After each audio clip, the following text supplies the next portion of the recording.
And people need to understand, why is Tom Homan so emotional about this? Why does he take this issue so seriously? Because of what I've seen in 34 years of my career enforcing immigration law. And I've said it many times. If people saw what I saw, experienced what I experienced, investigated the things I investigated that would turn your stomach, they'd understand why I take a hard line on this. And I get frustrated when members of Congress refuse to address it.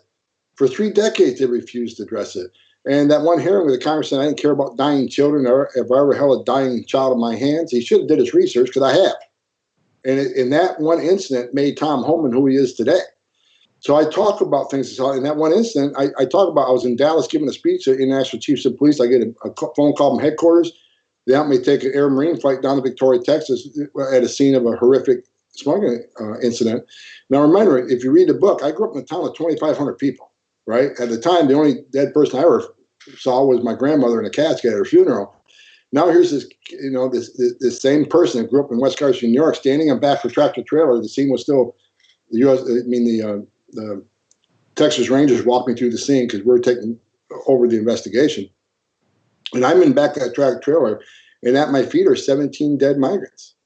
And there was 2 more that died. It was a total of 19, but 2 died on the way to the hospital. But I'm standing back of the tractor with 17 dead migrants on my feet, including a 5-year-old little boy. That was the first one to perish, and he was under his father's arms. His father tried to, protect him, and his father died on top of him. And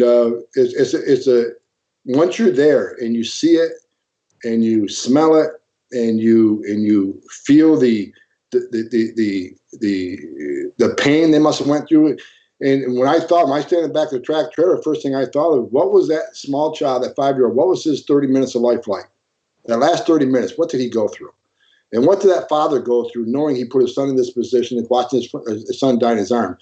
The coroner says probably 178 degrees in the back of that tractor trailer. They're in a steel box. It's black. They can't see. They had so many people in the back of that tractor trailer, standing room moments when people died. They're dying standing. It was just, it's what a nightmare way to perish.